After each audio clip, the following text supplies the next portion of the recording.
Voi dell'orchestra e del coro della Fenice avete chiesto anche la sospensione dello stesso sovrintendente?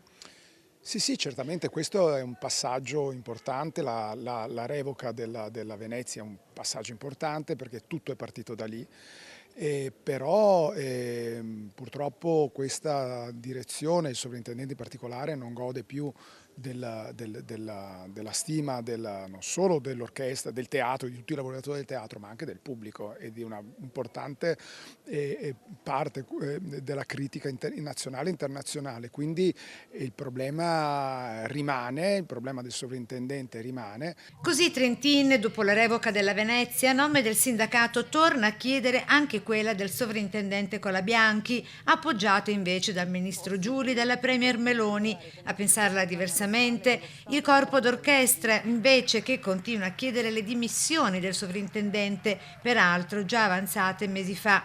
Nelle scorse ore i festeggiamenti intanto alla notizia del Requiem della Venezia, con il pubblico e l'orchestra in piedi all'unisono dentro come fuori il teatro, appresa la notizia.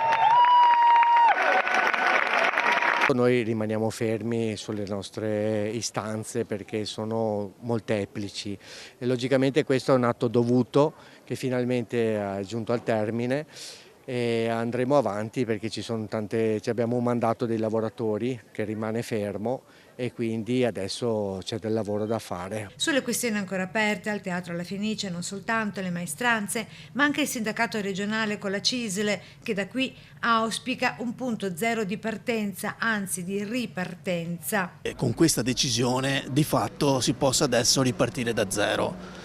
Ovviamente questo è un auspicio dettato anche dal fatto che noi dobbiamo affrontare tantissimi altri argomenti all'interno del teatro e quindi per affrontare questi argomenti c'era la necessità di avere un clima più disteso, cosa che prima purtroppo non c'era. Infine, da donna a donna, il fair play e l'eleganza con cui questa violinista dell'orchestra La Fenice augura il meglio alla Venezia. In orchestra, in tutto il teatro, donne ce ne sono tantissime, basta vedere i nostri video, insomma siamo in tante musiciste, ma in tutti i settori, chiaramente nel coro per ovvie ragioni, e nei reparti tecnici, per cui non c'è mai stata questa discriminazione, è stata solo una questione di metodo non condiviso.